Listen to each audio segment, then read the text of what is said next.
Good news Bharat के YouTube channel में आप सभी दर्शकों का स्वागत है। मैं संजीव शर्मा और आइए देखते हैं गुड न्यूज़ भारत पर आजमगढ़ की कुछ खबरें फटाफट अंदाज में।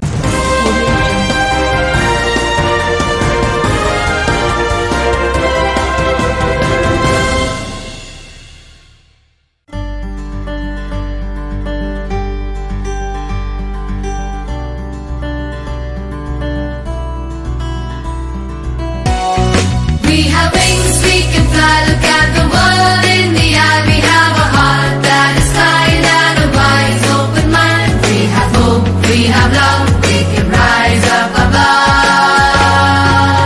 Make us strong at the core, make us ready to explore, make us worthy of it all. So we may rise when we fall. We are the game changers, we are the trailblazers, we are the go-getters, we are the wave riders, we are the Jaipurians, we are the Jaipurians, we are the we have wings, we can Azamgarh जिले में मृतक संघ के राष्ट्रीय अध्यक्ष लाल बिहारी मृतक ने सांसद विधायकों के पेंशन समाप्त करने की बात कही। बता दें कि मृतक संघ अब जीवित मृतकों के साथ पेंशन विहीन कर्मचारियों की भी लड़ाई लड़ेगा। चुनाव से पूर्व अभियान चलाकर गांव-गांव लोगों को जागरूक किया जाएगा कि बुढ़ापे में कर्मचारियों के पेंशन छीनने वाले सांसद विधायक अपनी पेंशन क्यों बचाए हुए हैं। मीडिया से बातचीत में मृतक संघ के राष्ट्रीय अध्यक्ष लाल बिहारी मृतक ने कहा कि विभागों में भ्रष्टाचार अलग मुद्दा है, लेकिन सेवानिवृत्त होने के बाद पेंशन कर्मचारियों का मौलिक अधिकार है, जो कर्मचारी 60 साल तक सरकारी सेवा देने के बाद पाता है। सांसद विधायक अपनी पेंशन सुरक्षित कर कर्मचारियों के बुढ़ापे की पेंशन खत्म करके 15 साल से अधिक का समय बीत गया। इस बीच लोकसभा विधानसभा के कई चुनाव हुए, लेकिन किसी भी पार्टी ने अपने घोषणा पत्र में पुरानी पेंशन बहाली का मुद्दा शामिल नहीं किया। जब सेवानिवृत्त कर्मचारियों की बात आती है तो सभी दलों को सांप सूख जाता है। उन्होंने कहा कि जात धर्म के नाम पर लड़ाकर सत्ता हासिल करने वाले राजनीतिक दल पेंशन तो खत्म किए, अब विभागों का निजीकरण भी कर रहे हैं, जिससे रोजगार खत्म हो रहा है और बेरोजगारी बढ़ रही है। उत्तर प्रदेश में 2022 में होने वाले विधानसभा चुनाव में सभी जनप्रतिनिधि जनता के बीच अपने घोषणा पत्र में स्पष्ट करें कि वह कभी पेंशन नहीं लेंगे और लेंगे भी तो सेवानिवृत्त कर्मचारियों की पेंशन को बहाल करेंगे। हाँ, ये तो बात सही है। मतलब 2004 के बाद सरकार ने सभी की पेंशन बंद कर दी है और जितने विधायक और सांसद या राज्यसभा विधान परिषद के लोग हैं, ये जब जीत जा रहे हैं तो इनकी पेंशन बन जा रही है। और जो जनता 60 वर्ष की नौकरी करता है, वो जब उसको बुढ़ापा के पेंशन लेने की बात आ रही है तो पता चला कि वो पेंशन बंद हो गया है। तो जनता का पेंशन बंद करके अपने पेंशन ले रहे हैं, ये तो भाई सरासर अन्याय है, गलत है। यदि वो मैं तो 2022 आगामी 2022 में चुनाव होने वाला है, मैं तो चुनाव के पहले ये कह रहा हूँ कि पहले ये जनप्रतिनिधि पार्टियों के जितने हैं, इनको चाहिए कि पहले ये अपने चुनाव घोषणा पत्र में ये स्पष्ट करें कि हम पेंशन नहीं लेंगे। यदि पेंशन लेंगे भी तो जो अधिकारी कर्मचारी हैं उनकी पेंशन देंगे, और नहीं देंगे तो ये क्यों लेते हैं भाई? ये सब मौलिक अधिकार तो सबको है ना। इसका मतलब थोड़ा है कि जनता इनको चुनाव के माध्यम से भेज देती है विधानसभा लोकसभा में, तो ये लोग अपनी पेंशन बहाल कर रहे हैं, अपनी सुविधा ले रहे हैं, अपना सारा काम कर रहे हैं और जनता के लिए एकदम बेकार है। रोजगार से आदमी बेकार हो रहा है, निजीकरण किया जा रहा है। ये आए दिन परियोजना द्वारा मतलब तरह तरह का लुभावना दिया जा रहा है, तो ये चुनाव के लिए किया जा रहा है। यदि सरकार चाहे तो अपने जैसे पेंशन ले, इनको भी पेंशन दे और नौकरी दे। जो शिक्षित बेरोजगार हैं इनको नौकरी दे, रोजी रोटी के लिए लोग मुहताज हैं। अनुदान से देश नहीं चलेगा। सोनभद्र की अदालत ने आजमगढ़ में तैनात दरोगा को गिरफ्तार कर कोर्ट में पेश करने का एसपी को दिया आदेश। बता दें कि साक्ष्य प्रस्तुत करने के बाद बिना हस्ताक्षर किए कोर्ट से जाना दरोगा को महंगा पड़ गया। विशेष न्यायाधीश SC/ST एक्ट सोनभद्र खली कुज्जमा की अदालत ने साक्षी दरोगा के इस कृत्य को आपत्तिजनक मानते हुए गैर जमानती वारंट जारी किया है। आजमगढ़ के एसपी को जहानागंज थाने में तैनात दरोगा राकेश यादव को 4 दिसंबर को गिरफ्तार कर कोर्ट में हाजिर कराने का आदेश दिया है। अभियोजन के मुताबिक कर्मा थाना क्षेत्र में हुए वर्ष 2013 के राज्य बनाम तेजबली आदि के SC/ST एक्ट के मामले में 8 नवंबर को साक्ष्य के लिए आजमगढ़ से दरोगा राकेश यादव को कोर्ट में बुलाया गया था। दरोगा का साक्ष्य कोर्ट में लिखा गया, लेकिन साक्षी दरोगा राकेश यादव कोर्ट को जानकारी दिए बिना बगैर हस्ताक्षर किए ही चले गए। कोर्ट ने कर्मा थाने के पैरोकार के जरिए साक्षी दरोगा के मोबाइल पर कॉल कराया, लेकिन दरोगा वापस नहीं आए। कोर्ट ने इसे आपत्तिजनक मानते हुए कहा कि इस साक्ष्य का कोई औचित्य नहीं है, क्योंकि हस्ताक्षर नहीं बनाया गया है। इतना ही नहीं, साक्षी दरोगा के कृत्य की वजह से न्यायालय का समय भी बर्बाद हुआ है।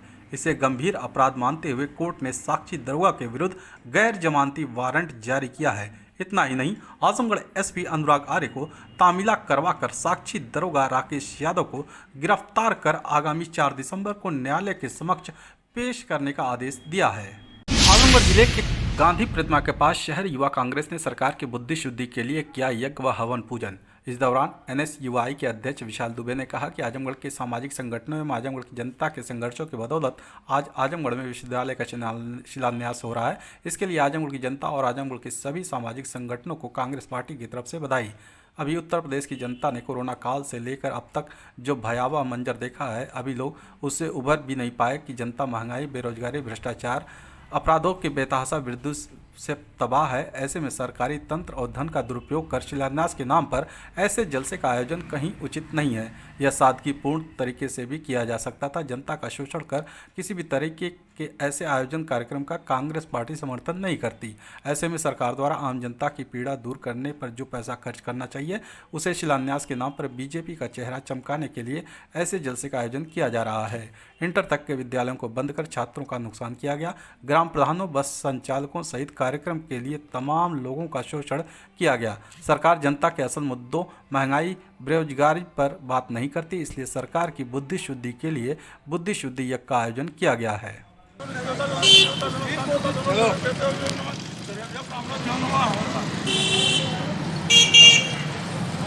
ओम सूर्याय नमः स्वाहा, ओम सोमाय नमः स्वाहा।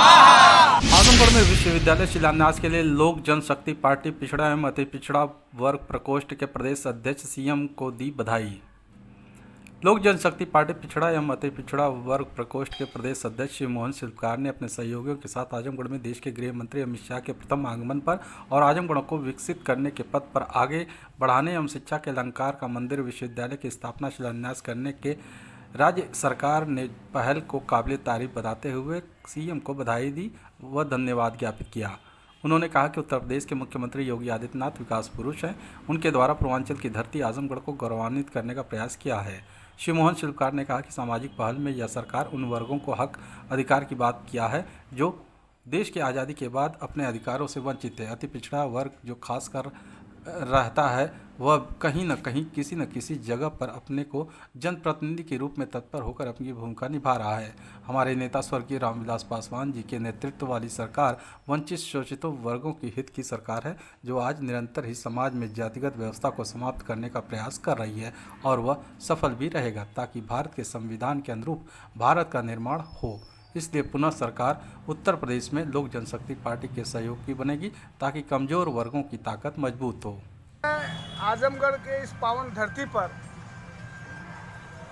माननीय अमित शाह, जो हमारे देश के लॉ एंड ऑर्डर गृह मंत्री हैं, मैं उनका तहे दिल से शुक्रिया और अभिनंदन स्वागत करता हूं। ऐसा आजमगढ़ नहीं बल्कि पूर्वांचल के गौरव की बात है कि देश के आज़ादी के बाद चंजीत और राम नरेश यादव जी के बाद कोई नेता आजमगढ़ इस पूर्वांचल के लिए कोई सोचा तो राजग की सरकार के लोगों ने सोचा है, माननीय प्रधानमंत्री नरेंद्र मोदी ने सोचा है, इस प्रदेश के यशस्वी मुख्यमंत्री ने सोचा है, और शिक्षा का मंदिर जो सारे अधिकारों को दिलाता है, उसका शिलान्यास करने जो हमारे बीच में गृह मंत्री जी आए हैं, मैं उनको बहुत बहुत धन्यवाद देता हूं कि हमारे जनपद के नहीं पूर्वांचल को सम्मान बढ़ाने का गौरव जो दिया है, उसका ये पूर्वांचल की धरती, उनका परिणाम, उनका सम्मान आगामी 2022 के विधानसभा में निश्चित रूप से विजयी बना कर देगी। और लोक जनशक्ति पार्टी इनके सहयोग में खड़ी है और खड़ी रहेगी। मैं इसी के साथ अपने बारे में विराम देता हूँ। आजमगढ़ जिले के साइबर क्राइम थाने ने फ्रॉड कर खाते से निकाले गए 3,64,000 रुपए पीड़ित को कराए वापस। बता दें कि शहर कोतवाली क्षेत्र के करतालपुर निवासी संजीव कुमार विश्वकर्मा ने बीते 31 अक्टूबर को साइबर क्राइम थाने में रिपोर्ट दर्ज कराई थी कि उसे पंजाब नेशनल बैंक के खाते से मोबाइल सिम पोर्ट कराकर 3,64,000 रुपये निकाल लिए गए। शिकायत के आधार पर साइबर क्राइम थाने के प्रभारी राजेश यादव ने रिपोर्ट दर्ज कर त्वरित कार्रवाई करते हुए मर्चेंट गेटवे के नोडल अधिकारी से संपर्क कर वॉलेट खाते में फ्रीज कराकर पीड़ित संजीव कुमार विश्वकर्मा के पूरे पैसे को वापस करा दिया। इस बात की जानकारी होने पर पीड़ित संजीव कुमार विश्वकर्मा के चेहरे पर खुशी की लहर दौड़ पड़ी। पीड़ित ने साइबर क्राइम थाने के इस कार्य की सराहना करते हुए आभार व्यक्त किया। आजमगढ़ जिले के सिधारी थाने की पुलिस ने नाबालिग किशोरी को भगाने वाले वांछित अभियुक्त को किया गिरफ्तार। बता दें कि पुलिस अधीक्षक अनुराग आर्य के निर्देश पर वांछित अभियुक्तों की गिरफ्तारी के क्रम में सिधारी थाने पर तैनात उप निरीक्षक जफर खां को मुखबिर से सूचना मिली कि नाबालिग किशोरी को भगाने वाले मामले में वांछित अभियुक्त छतवारा मोड़ पर है, जो कहीं भागने की फिराक में है। मुखबिर की सूचना के आधार पर उप निरीक्षक जफर खां अपने हमराई के साथ घेराबंदी कर अभियुक्त परवेश उर्फ पवनेश को छतवारा तिराहे से गिरफ्तार कर लिया। आजमगढ़ जिले के चांदपार गांव के समीप पोखरे में उतराया मिला वृद्धा का शव। पुलिस ने शव को पोस्टमार्टम के लिए भेजा। बता दें कि मुबारकपुर क्षेत्र के जमीन पाही ग्राम निवासी 60 वर्षीय नजमुन निशा पत्नी इस्लाम 6 दिन पूर्व दोपहर में घर से निकली और फिर वापस घर नहीं लौटी। परिजन उसकी तलाश में जुटे लेकिन उसका कोई सुराग नहीं लग सका। बीते गुरुवार को मुबारकपुर थाने में गुमशुदगी भी दर्ज कराई गई। शनिवार को जीयनपुर कोतवाली क्षेत्र के चांदपार गांव के पास पोखरे में लापता वृद्धा का शव उतराया देखा गया। शव मिलने की सूचना पाकर मौके पर ग्रामीणों की भीड़ जुट गई। पुलिस की सूचना पर जमीन पाही गांव से आए परिजनों ने मृतका की पहचान की। परिजनों ने बताया कि महिला की दिमागी हालत ठीक नहीं थी और उसका इलाज चल रहा था। सूचना पर पहुंची पुलिस ने शव को कब्जे में लेकर पोस्टमार्टम के लिए भेज दिया। आजमगढ़ में स्थापित होने वाले राज्य विश्वविद्यालय का नाम अल्लामा शिबली नोमानी के नाम पर रखा जाए, राष्ट्रीय उलमा काउंसिल के राष्ट्रीय प्रवक्ता तलहा रशादी ने मांग की। मीडिया को जारी बयान में राष्ट्रीय उलमा काउंसिल के राष्ट्रीय प्रवक्ता तलहा रशादी ने कहा कि शनिवार को राज्य विश्वविद्यालय का शिलान्यास करने पहुंचे गृह मंत्री ने इस कार्यक्रम में भी तुष्टीकरण की राजनीति की। उन्होंने कहा कि राज्य विश्वविद्यालय का नाम अल्लामा शिबली नोमानी के नाम पर न रखकर भाजपा सरकार ने सबका साथ, सबका विकास और सबका विश्वास के अपने नारे का सच सामने ला दिया। ब्रिटिश राज्य में जब राष्ट्रवाद का नाम लेना गुनाह था तो 1883 में नेशनल स्कूल स्थापित कर महान स्वतंत्रता संग्राम सेनानी और शिक्षाविद अल्लामा शिबली नोमानी राष्ट्रवाद और देश प्रेम की अलग जलाई थी। तलहा रशादी ने सरकार से मांग करते हुए कहा कि वो अपने फैसले को बदले और राज्य विश्वविद्यालय का नाम अल्लामा शिबली नोमानी के नाम पर रखे। आज आजमगढ़ में गृह मंत्री श्री अमित शाह जी व मुख्यमंत्री योगी आदित्यनाथ जी ने एक राज्य विश्वविद्यालय का शिलान्यास किया। यह आजमगढ़ के लिए बिल्कुल एक सौगात है और हम इसका स्वागत करते हैं। पर अफसोस इस मौके पर भी भारतीय जनता पार्टी की सरकार तुष्टीकरण की राजनीति से परे नहीं रह पाई। पिछले बड़े समय से लगातार ये मांग हो रही थी कि इस विश्वविद्यालय का नाम महान स्वतंत्रता सेनानी और विश्वविख्यात शिक्षाविद अल्लामा शिबली नोमानी के नाम से रखा जाए, और लगातार हम लोग भी इसकी मांग करते आ रहे थे, क्योंकि अल्लामा शिबली नोमानी ने 1883 में एक स्कूल की स्थापना की और उसका नाम नेशनल स्कूल दिया। राष्ट्रवाद और राष्ट्रीय स्कूल का नाम रखा कि जब जिस समय राष्ट्रवाद और नेशनलिज्म की बात करना अंग्रेज़ों के दौर में एक पाप था। अल्लामा शिबली नोमानी ने इस देश की स्वतंत्रता में अपनी कुर्बानी दी। शिबली कॉलेज स्वतंत्रता संग्राम में आंदोलनकारियों का एक बड़ा ठिकाना हुआ करता था। ये एक मौका था सबका साथ, सबका विकास और सबका विश्वास की बात करने वाली सरकार के पास कि वो अपने इस नारे को सच साबित करती। पर अफसोस तुष्टीकरण की राजनीति से ग्रसित भारतीय जनता पार्टी ने इस मौके पर भी अल्लामा शिबली नोमानी को दरकिनार कर दिया। क्या इस पूरे ज़िले में कोई ऐसा नहीं था जिसके नाम पर इस विश्वविद्यालय का नाम रखा जाता? हम इस बात की निंदा करते हैं और सरकार से मांग करते हैं कि अपने इस फैसले को पलटे और इस राज्य विश्वविद्यालय का नाम महान स्वतंत्रता संग्राम सेनानी अल्लामा शिबली नोमानी के नाम पर रखा जाए, क्योंकि 3-4 दिन बाद 18 नवंबर को उनकी पुण्यतिथि भी है। और इससे एक बड़ा संदेश जाएगा पूरे विश्व में भी कि अल्लामा शिबली नोमानी, जिन्होंने दारुल मुसन्निफीन और शिबली एकेडमी जो कि विश्व प्रख्यात है, उनके सम्मान में उनके जिले में एक राज्य विश्वविद्यालय की स्थापना की गई। आजमगढ़ में राज्य विश्वविद्यालय का नाम महाराज सुहेलदेव के नाम पर रखना भाजपा का चुनावी स्टैंड। सुहेलदेव भारतीय समाज पार्टी के प्रदेश उपाध्यक्ष ने कही बात। मीडिया को जारी बयान में सुहेलदेव भारतीय समाज पार्टी के प्रदेश उपाध्यक्ष व प्रवक्ता शशि प्रकाश सिंह मुन्ना समेता ने कहा कि राज्य विश्वविद्यालय का नाम महाराजा सुहेलदेव के नाम पर करना भाजपा का मात्र चुनावी स्टैंड है। राजभर समाज को बरगलाने और चुनाव में उनका वोट लेने के लिए ऐसा किया गया है। उन्होंने कहा कि इस चुनावी स्टैंड से भाजपा को कोई फायदा होने वाला नहीं है। भाजपा की कथनी और करनी में काफ़ी फर्क है, जिसे राजभर समाज पिछले विधानसभा चुनाव में ही समझ चुका है। उन्होंने कहा कि 5 सालों में भाजपा सरकार ने प्रदेश के लिए कुछ नहीं किया। अब चुनाव आया तो लोक लुभावने वादे और जाति धर्म के नाम पर लोगों को बांटकर वोटों का ध्रुवीकरण करना चाह रही है। भाजपा के किसी भी मंसूबे को सुभाजपा कामयाब होने नहीं देगी।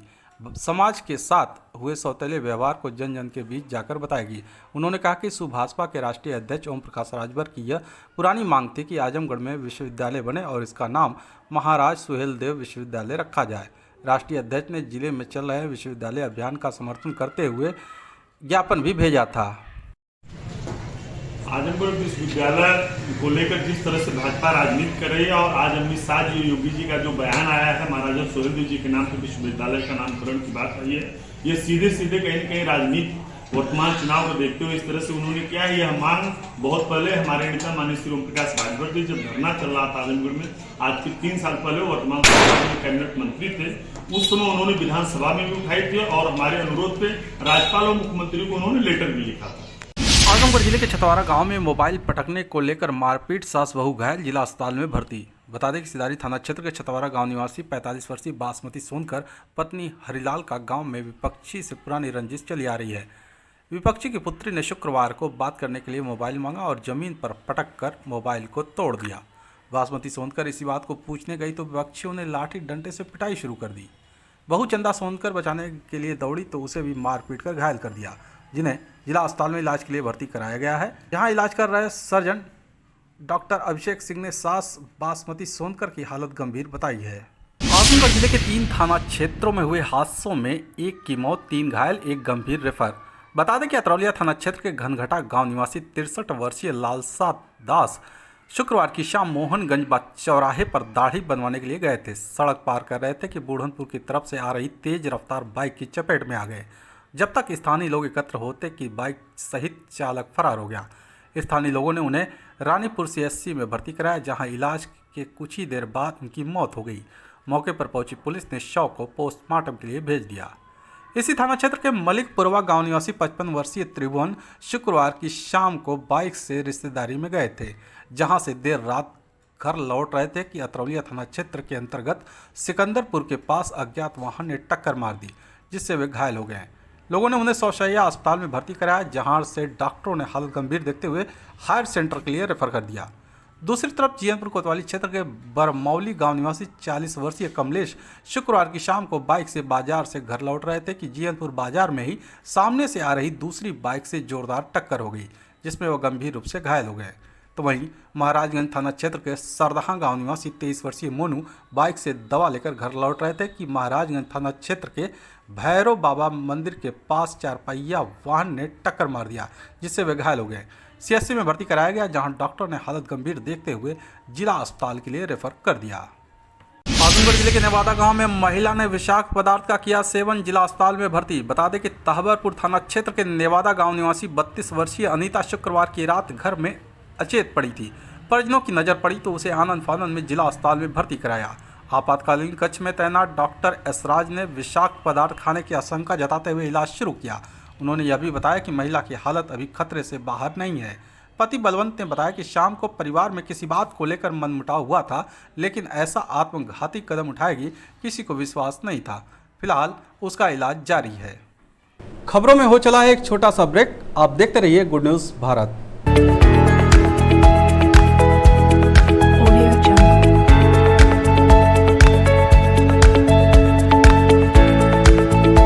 ब्रेक के बाद एक बार फिर से आपका स्वागत है और आइए देखते हैं आजमगढ़ की खबरें फटाफट अंदाज में।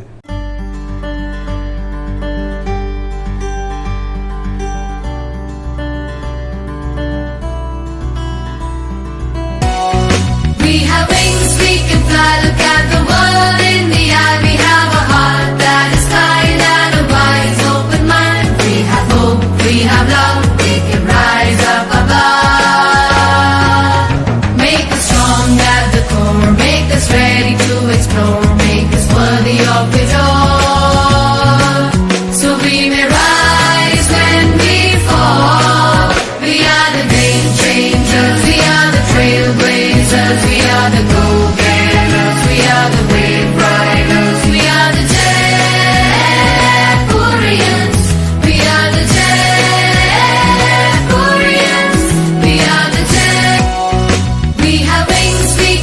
मऊ परासिन मेहनाजपुर के आरपीएफ सिपाही की बाराबंकी में ट्रेन से कटकर मौत से परिजनों में मचा कोहराम। मेहनाजपुर थाना क्षेत्र के मऊ परासिन गांव निवासी और आरपीएफ के सिपाही की बाराबंकी में ट्रेन से कटकर मौत हो गई।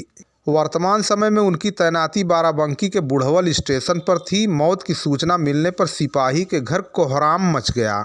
मृत 37 वर्षीय सिपाही शिशिर कुमार सिंह पुत्र राज बहादुर सिंह मेहनाजपुर थाना क्षेत्र के मऊ परासिन गांव के रहने वाले थे। वो रेलवे पुलिस बल में बतौर आरक्षी तैनात थे। वर्तमान में उनकी तैनाती बाराबंकी जिले के बुढ़वल स्टेशन पर की गई थी। रात 11 बजे वो अवध एक्सप्रेस ट्रेन में चेकिंग करने के बाद उतर रहे थे। इसी दौरान उनका पैर ट्रेन के पावदान में फंस गया और वो गिर पड़े। मौके पर ही ट्रेन की चपेट में आने से उनकी मौत हो गई।